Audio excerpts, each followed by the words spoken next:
Welcome to the Listen to Your Footsteps podcast. I'm Kojabaf, and this podcast is an extension of my book of the same name, which is a collection of essays, reflections, and poems where I explore life lessons. I delve into identity, fatherhood, loss, work, and a bunch of other things. My guest for this episode is author, poet, and cultural activist Mandla Langa.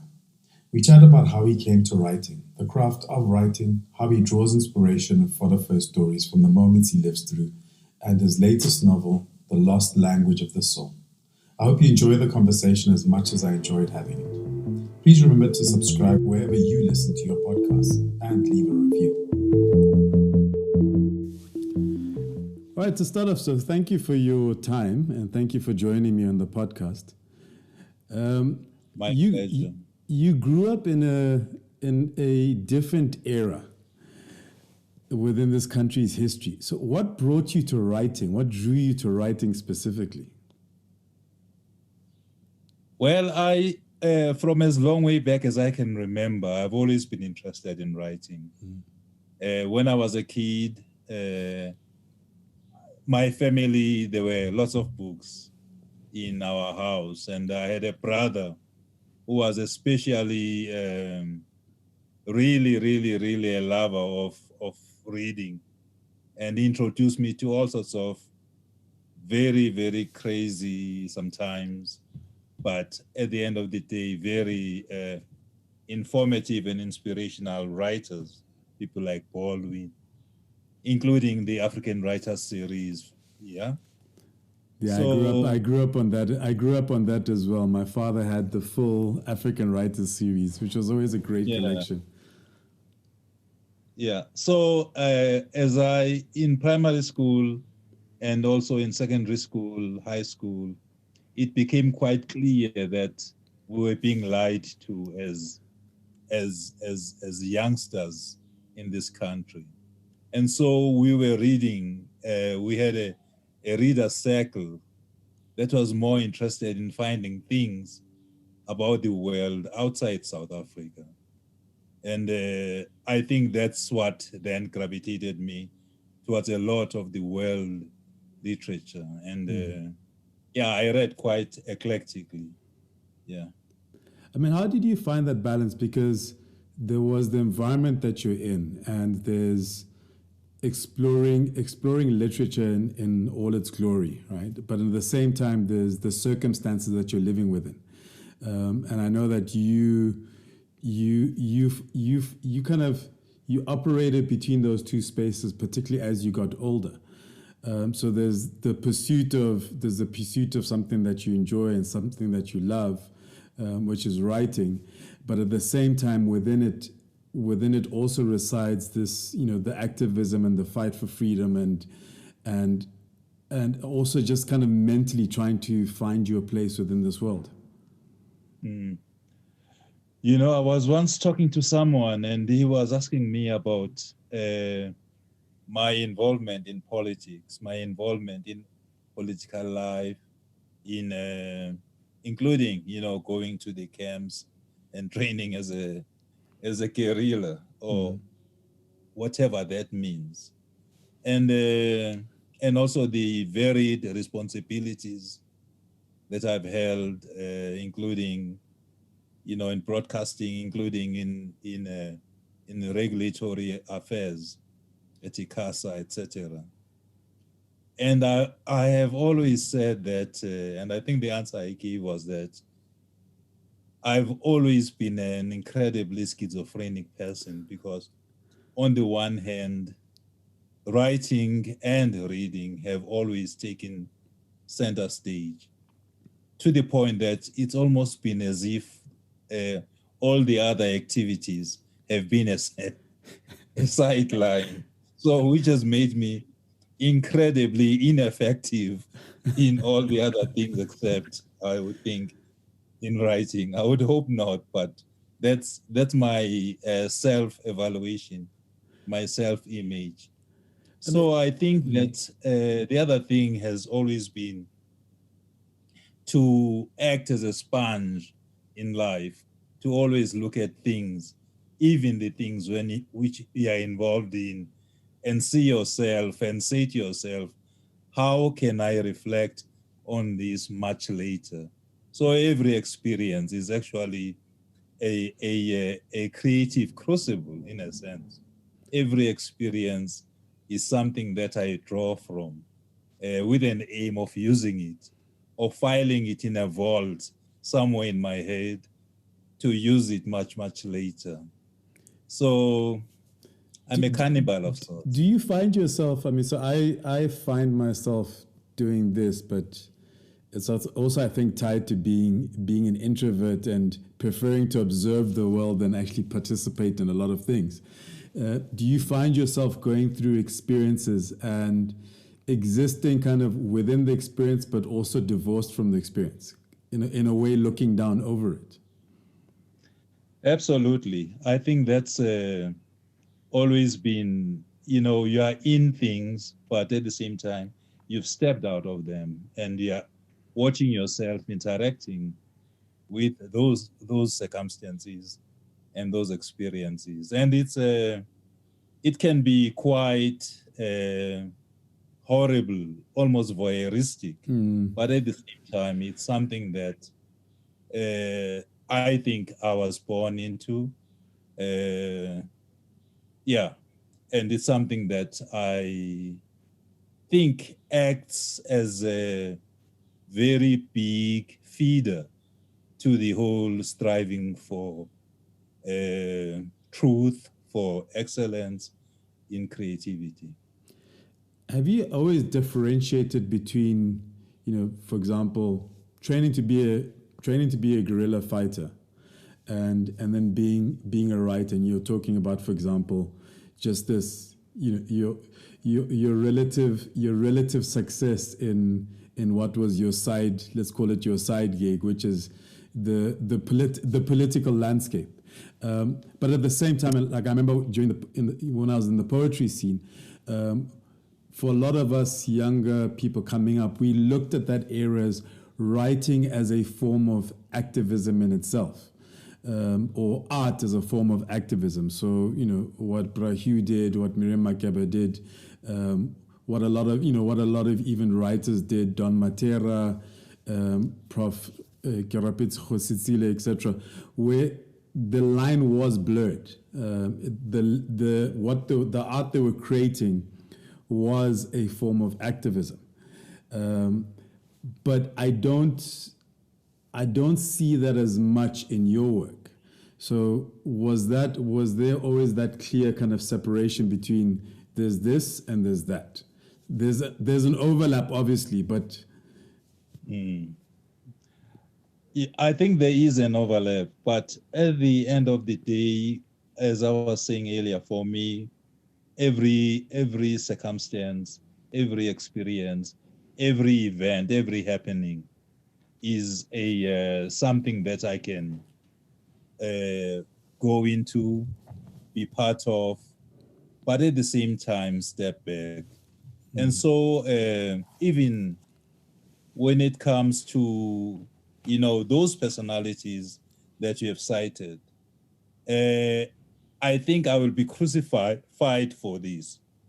But when, for instance, a writer like Irapetsi Khositsile was operating in the United States and had to be accountable largely not to a political circumstance or power or influence, but to himself, where he reached deeply into himself to explore for himself what that experience meant.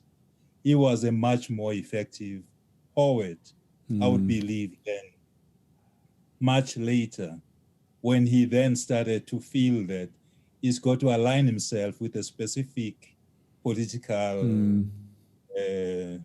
situation or pressure. Now, once you write with something that's hovering at the back of your shoulder and watching over the page, that's when I think things go wrong. Ditto for musicians. Once I have a belief that in writing, especially in poetry, which you are very, very, very part of and familiar with, when you're writing, you're actually trying to find yourself. You're trying to convince yourself that what I'm doing matters. You have to become your worst critic or your best critic, whichever way you want to look at it. And in writing, it's an exploration, a route to self-discovery. So even in the camps then, there were times when I felt that the voice that was beginning to come out was not my absolutely genuine voice, because I remember I wrote, actually quoted Hugh Masekela's song about being in travail. And I wrote that as part of a short story for the camp magazine, which was called Dawn. And the commissar, who was the overall editor, felt that that line was, not very, very useful insofar as the exhortation of the troops, as it were, was concerned. And so, it was more a tool. It was more a tool for, let's say, inspiration, motivation, uplifting, which was to a certain in conflict with your wandering this path to try and find your voice and try and find what it was that was compelling you to write and create. Absolutely, So if you read, for instance, a lot, it's almost like in theater. It's almost like in the writing that goes on for film in South Africa. I used to work at the SAPC. I remember reading Afrikaans dramas as opposed to English dramas. And you found that the Afrikaans dramas were much more successful because they were not looking to any external audience. They were dealing with their existential reality. Whereas the British or English or whatever was always looking to Ealing Studios or to Hollywood and not finessing its genuine voice about the lived reality or the experienced reality of South Africa.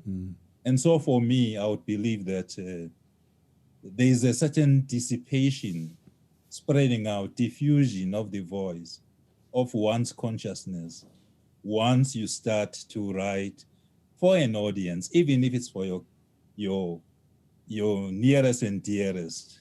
Your nearest and dearest has got to be yourself, and convince yourself that I've really worked through hard to make sure that this expression comes across as distilled or as pure and worked out as possible. When you say that, I was just thinking about, and it's slightly veering off, but I was thinking about kind of Nollywood and your Nigerian film, and over particularly about 10 years ago when they were starting to kind of penetrate not just the continent but the world, and a lot of conversations I'd have with people would say, yeah, but the quality is not that great, and it was like, okay, maybe the camera work is not the best, but the stories that they're telling are real stories, that it doesn't matter where you're sitting on the continent, you can relate to that experience. You can relate to the, let's call it the human African experience, as opposed to worrying about the veneer that covers it. There are trappings. Yeah. Do you have a writing process? How do you decide,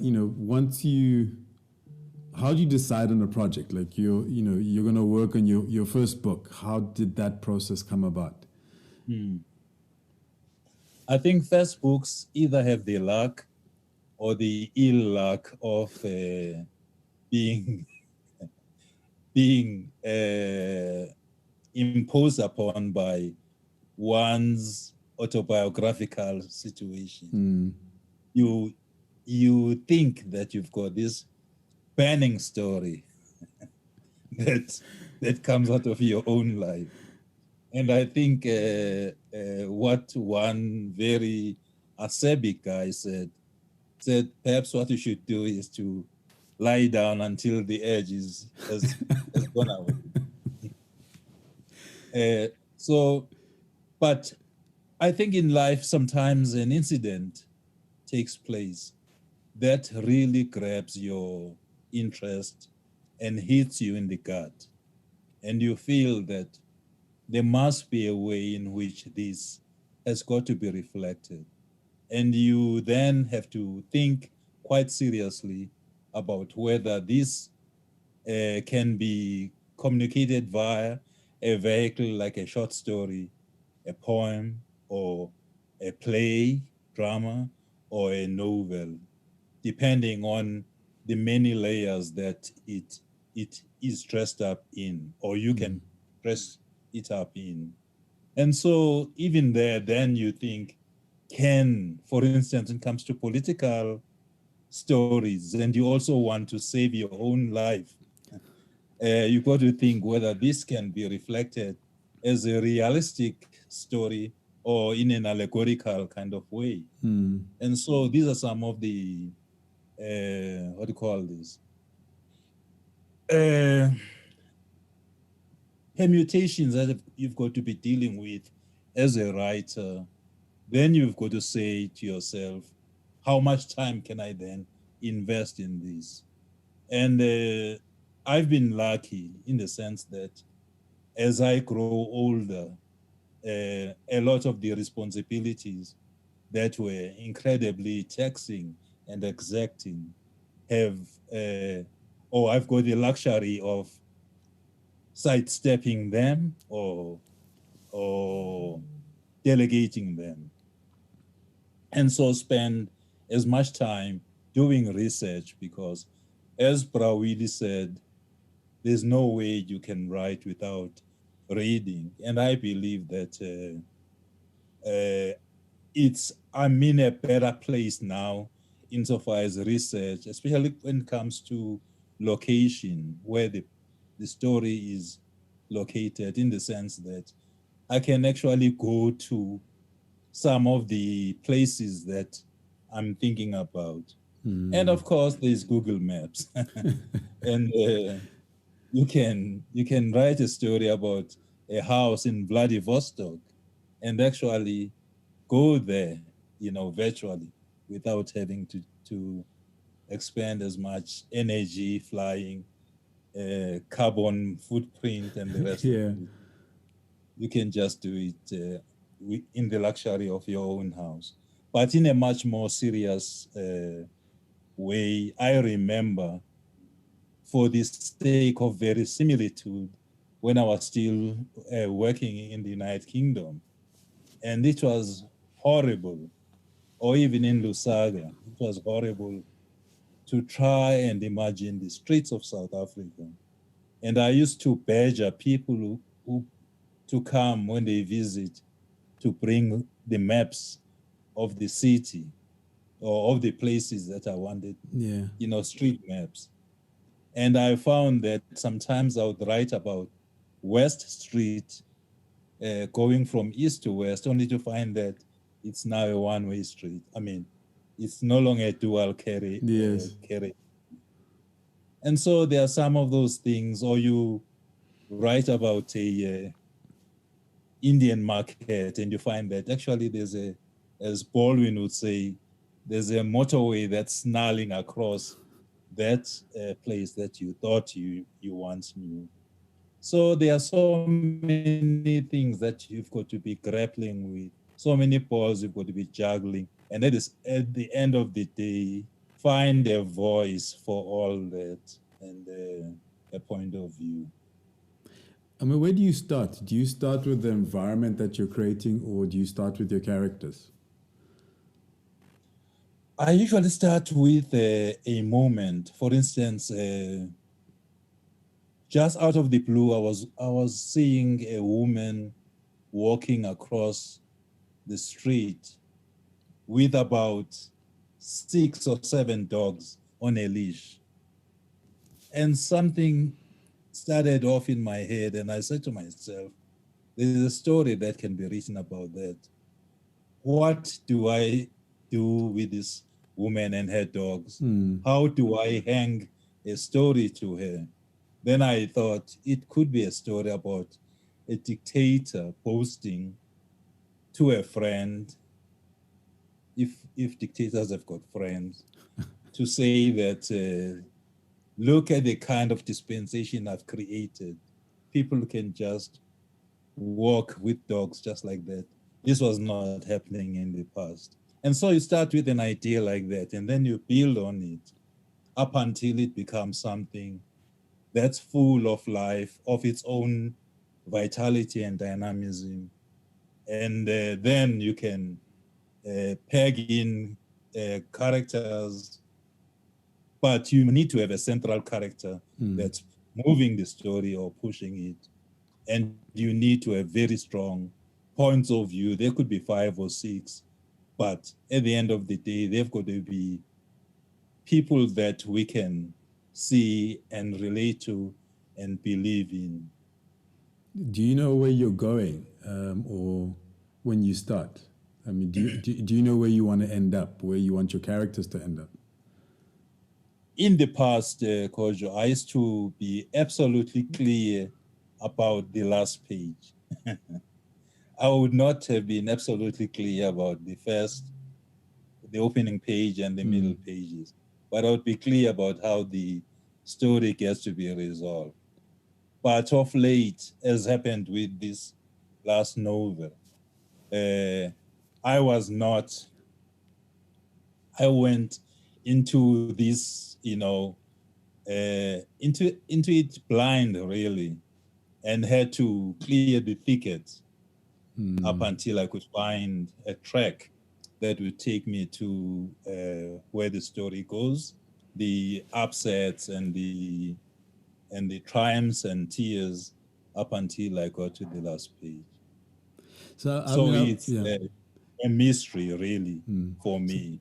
So the reason I asked this because I'm fascinated by craft and process regardless of space, and having finally written, let's call it my first book, having talked about wanting to do a book for years, and to a certain extent taking what I consider a shortcut, which was I'd literally write for as long or as short as possible, which is why. So I have very short reflections. I have slightly longer essays, and I have poetry.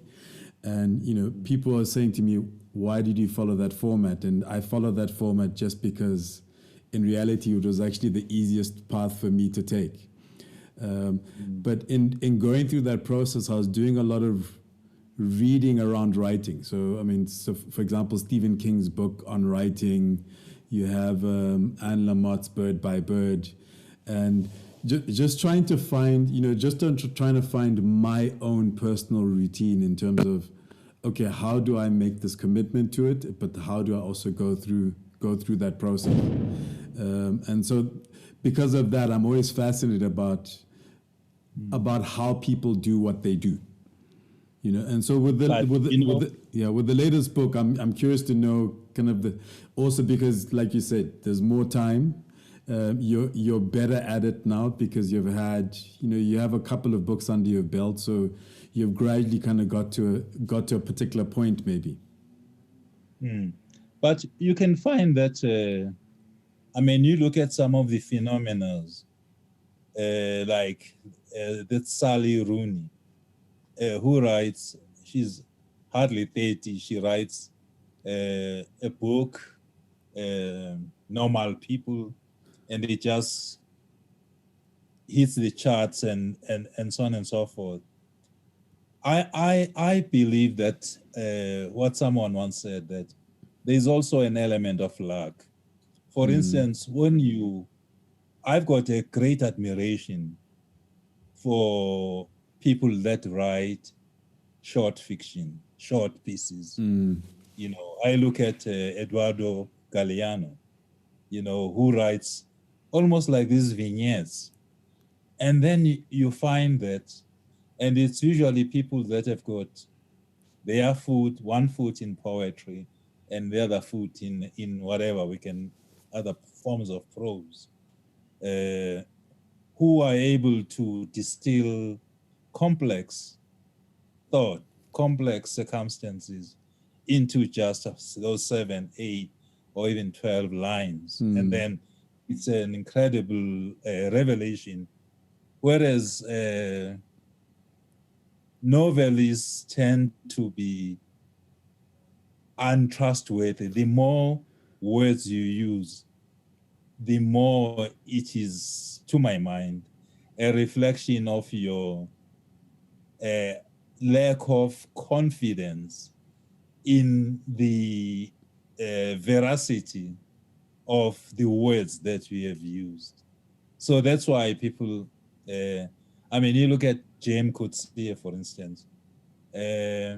He's one writer that has really finessed the art of doing away with, padding, with all the fluff. What you read is really what he wants to express.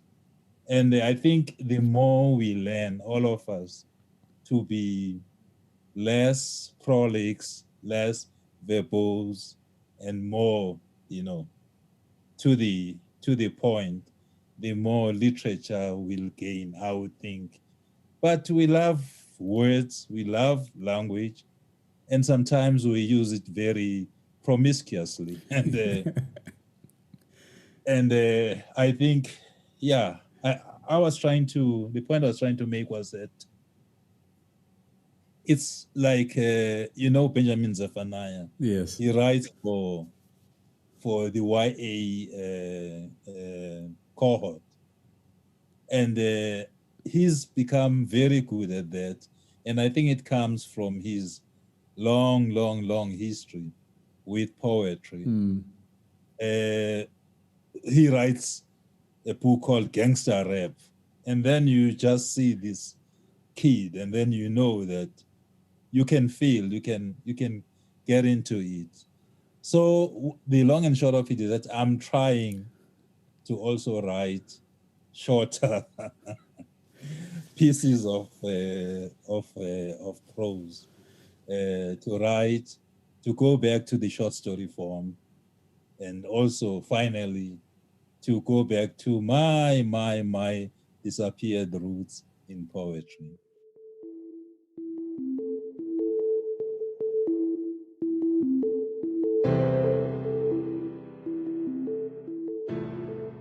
You are listening to the Listen to Your Footsteps podcast, conversations with Africans exploring art, culture, design, and personal stories from the people who live them.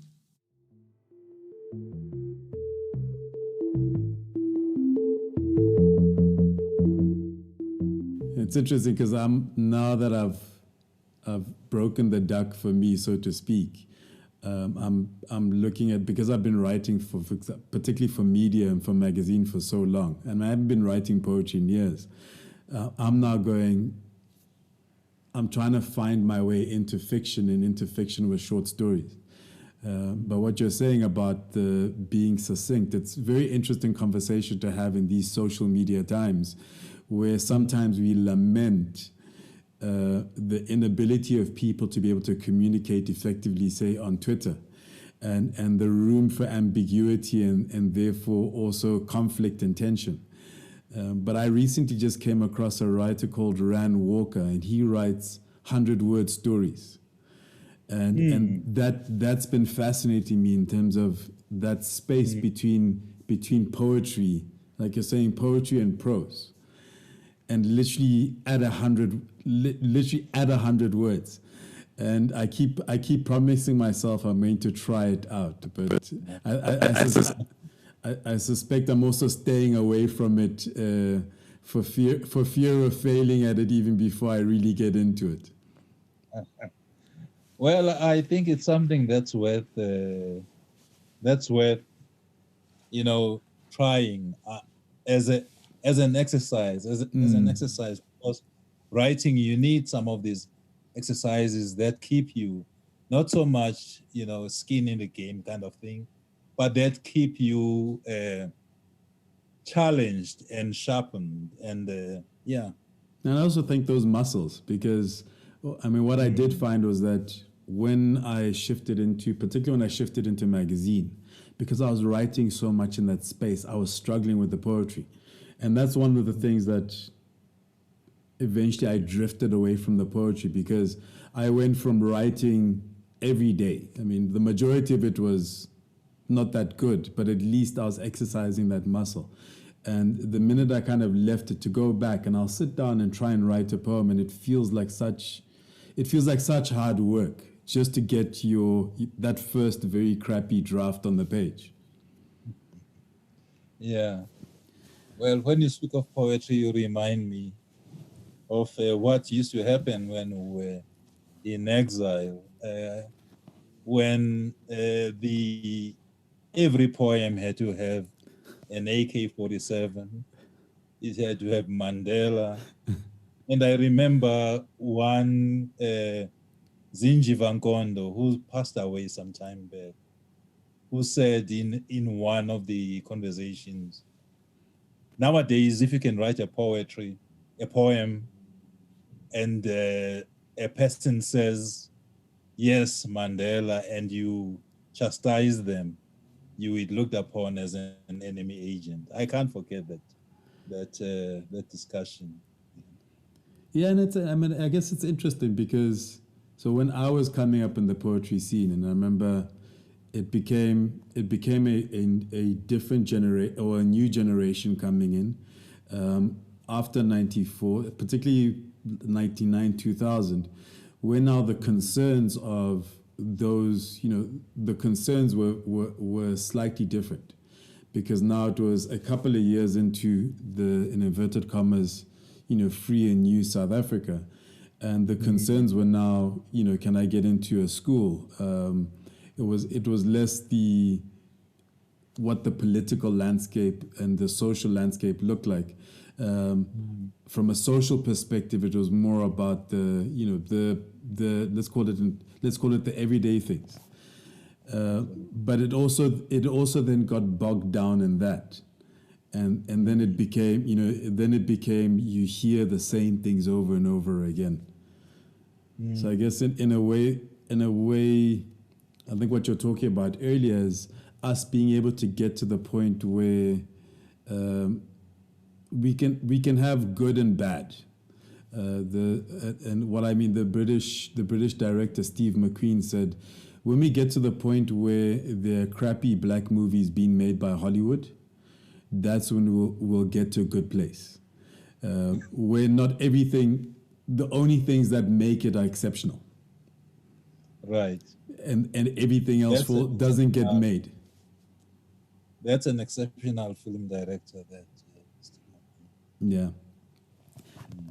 I'm curious, how much time did you spend in Zambia?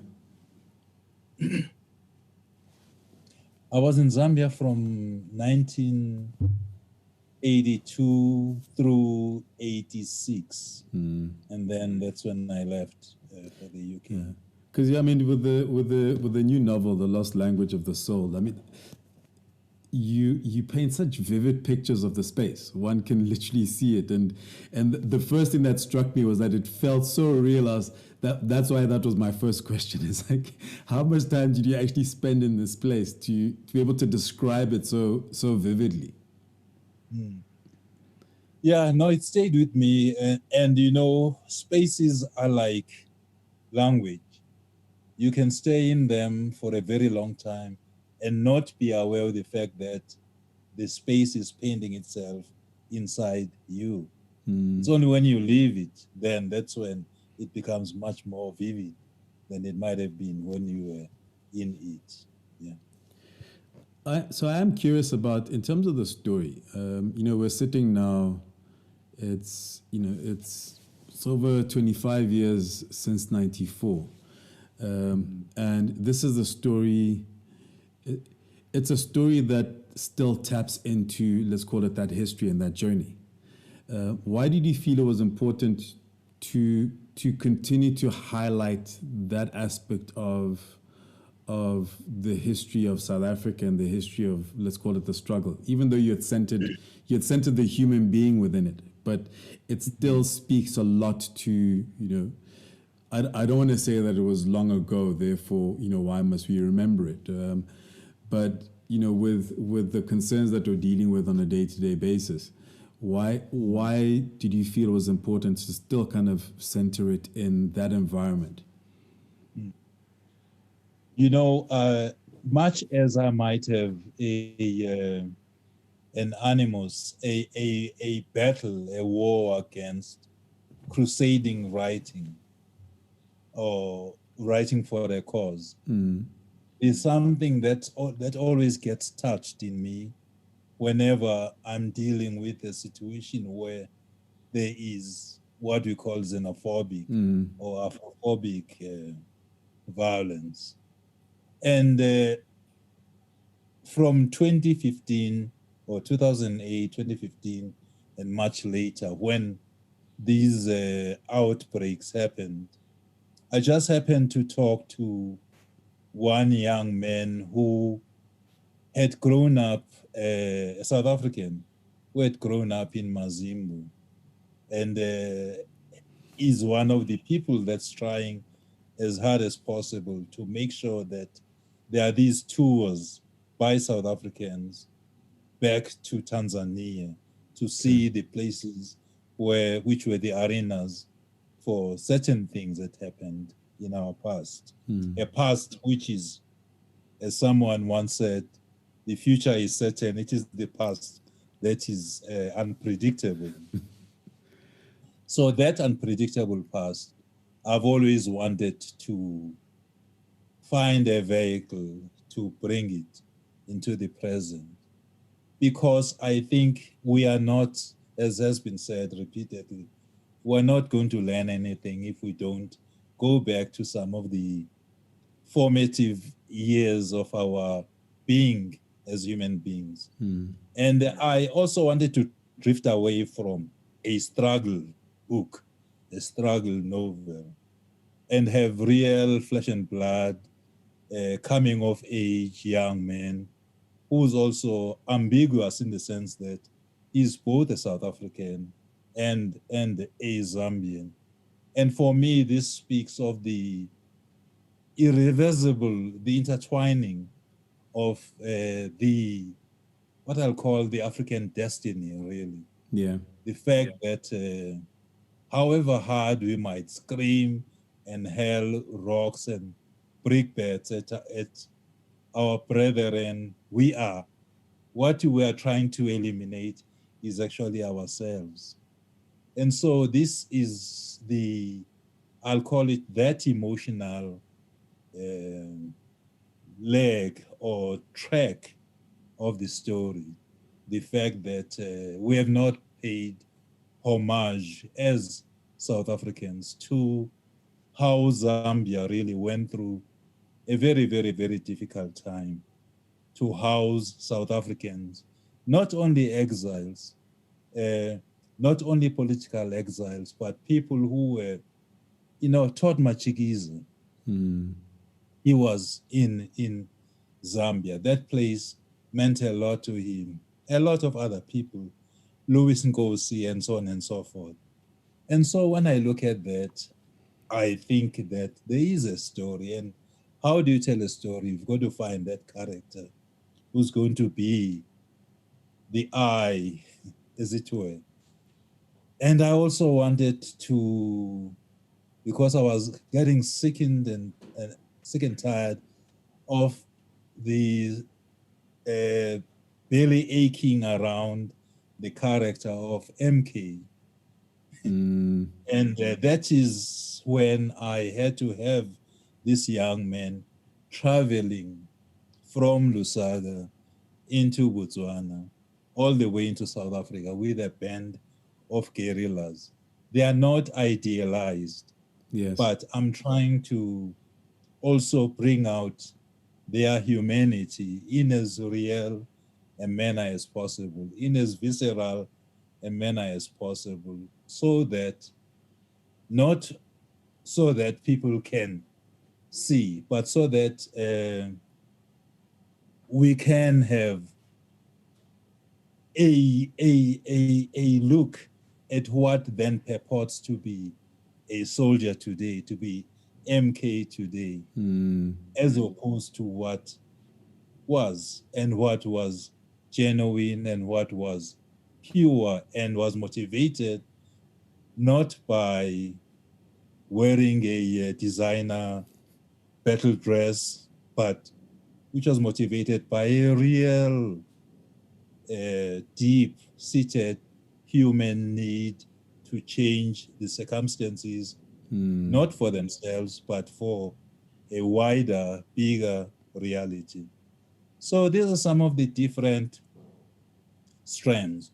But finally, I think what then also got me to write this was to deal with the intangibility of loyalty.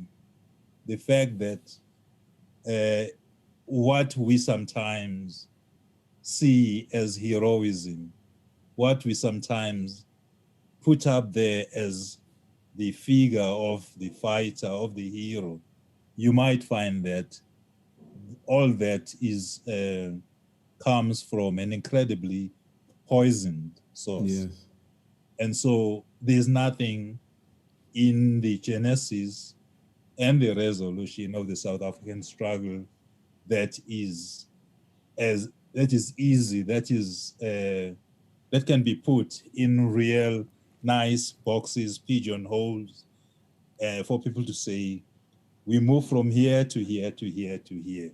There are those gray areas. I love gray areas. I mean, so much stood out for me in relation to kind of my perspectives in my life, and I'm glad you talked about. For example, you talked about that the Afrophobia and the xenophobia.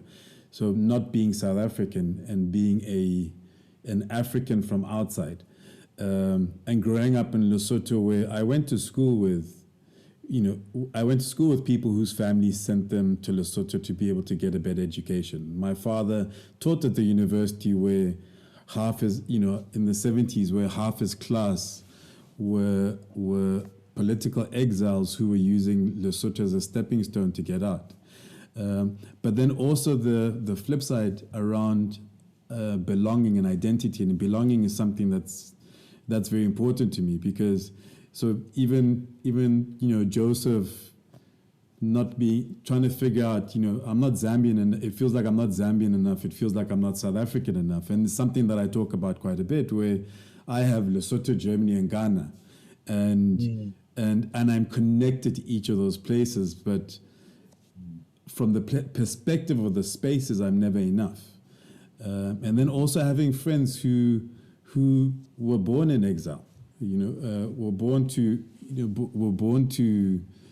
guerrilla fighters and political exiles, and watching them navigate South Africa, coming back as, for example, teenagers, and even now, 20 years later, watching them still trying to find their place, because, like you're saying, everything ends up being so binary. It's either or, here, there, with, against. Yeah. Well, I didn't know that you had the Lesotho experience, because I actually did stay there for almost a year. At the time when Hugh Masekela came with Miriam in 1980, I was in Lesotho. Okay. And I remember that a lot of scholars, Ayikwe Armand, taught at the university there. He was a good friend. He was actually a good friend of my father's, because my father's originally Ghanaian, but he taught economics, African studies, and sociology. Okay, yeah, small world. Yeah. Yeah. So, but I think I think it is important to be able to also tell the stories.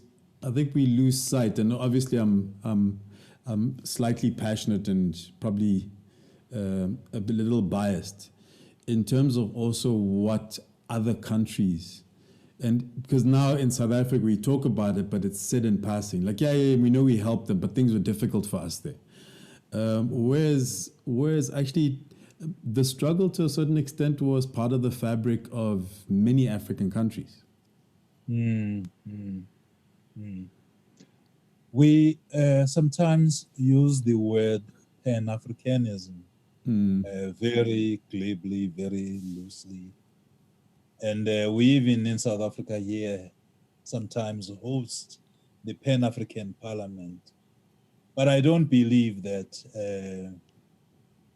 we have invested as much as we should in ensuring that there is that becomes a reality. And I would think that it's only in literature, only in writing, in films, in theater that we start very slowly, as they say in Nigeria, small, to connect with that reality.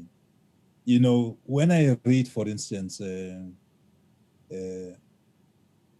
when I read as a kid all these African writer series, I was blown away.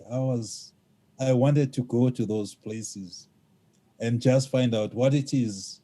What do they mean when they say you break a kola nut? What is a kola nut? That kind of. Yeah.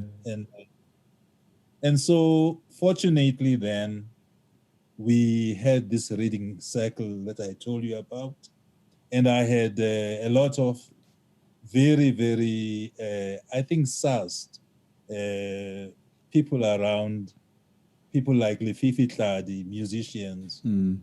And so we would collect all these books and build this library, which was just a library in the township for people to delve into and for us to hold little seminars with young people just talking about books. But it was only then, when I was in Festac in Nigeria in 1977, where I felt it was a dream come true in ever so many ways, and it cemented the chaos that was ongoing there was for me, exactly the kind of fiber that made it possible for me to feel that this is our destiny. This is what I want to experience, to go into the noise, including the repression by the police. There was something about it that made me want to know more. And I just do feel so sad when I look at then what we have become, how we are sort of denying anything that comes from outside our borders. But I do also think, and I also tell people, I recognize that because South Africa was so inward for such a long period of time, regardless, I think it's going to take time. But like you said, the importance is in the literature and the art, and that growing. And just to kind of close off, I'd like to get your thoughts on where you see literature being today, particularly within South Africa and by extension on the African continent, because it does feel like there's a bubbling. It does feel like there's a lot of stuff going on. But at the same time, and somebody asked me this last week, it seems to be driven by women. The book clubs, the writing, the publishing, it seems to be driven by women. And maybe I'll throw this question at you, because it was thrown at me and it was a very difficult one to answer, and I don't know if I answered. And the person who was interviewing me asked me, do I think it's because men are still running away from having to face up to the truth, the internal truths? But yeah, I'd love your just closing thoughts in terms of how you see the space that we're in and in its evolution. You know, this thought never has not occurred to me until you asked me this question. And so I'm going to take a stab at it. I think that women are a lot freer when it comes to expressing even their deepest fears, or even their deepest, I'll call it inadequacies.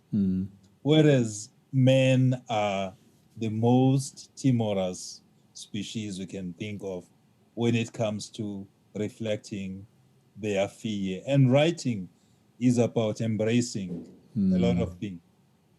And so women have, that's why you find, even with the whole issue of sexuality, the question of gender, women are at the forefront of this because they do not have the fear, because for them to fear would be actually be a prayer for extinction, for them to be obliterated. And so they've got to fight this fight, and they fight it with the weapons that they have, and their weapons, their sensitivity, their understanding of even our own inadequacies as men. That's why the writing by women is really, really becoming so much a part of our lived experience, lived life, and I think will continue. Yeah. Thank you very much. No, thank you. It was thank great you catching up and seeing you for the first time, and it's probably like 15, 20 years now. It's been a while. You didn't have all this. Yeah, no. I've decided that as I grow older, I can also do what I want to do with the face and the hair. Yes, yeah. For a moment, I thought, am I going into an interview with Jerry Rawlings? Thanks, bro. Thank you.